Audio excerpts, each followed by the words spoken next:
এই একটি দোয়া দিনে একবার পরে যদি আপনি মারা যান, আপনি জান্নাতে চলে যাবেন, আপনি জান্নাতি মানুষ হয়ে যাবেন। এই একটি দোয়া যদি আপনি দিনে একবার পরে মরে যান, আপনি সাথে সাথে জান্নাতে চলে যাবেন। মরতে দেরি হবে, জান্নাতে যেতে দেরি হবে না। প্রিয় ভাইরা আমার, অনেক সুস্থ মানুষ বাড়ি থেকে যায়, রাস্তায় অ্যাক্সিডেন্ট হয়ে মারা যায়। এই দোয়াটা আপনারা শেয়ার করে দিবেন, আমল না করেও সওয়াব পাবেন। এই যুবক, তোমার একটি শেয়ারে বাল্লিগু আন্নি ওয়ালাউ আয়া, রাসূল বলেন তুমি একটা হাদিস জানবরকে জানিয়ে দিবা। বাড়ি থেকে এগুলো মা বোনদের কাছে আপনারা শেয়ার করে দিবেন, আল্লাহ তাআলা ফজিলত দান করবেন, মনের সব আশাগুলো পূরণ করে দিবেন।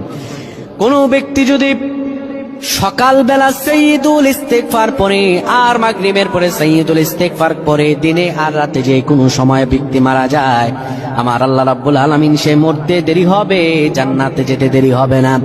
দোয়াটা হলো আল্লাহুম্মা আনতা রাব্বি لا إله إلا أنت خلقتني وأنا عبدك وأنا على عهدك ووعدك ما استطعت أعوذ بك من شر ما صنعت أبوء لك بنعمتك علي وأبوء بذنب فاغفر لي فإنه لا يغفر الذنوب إلا أنت।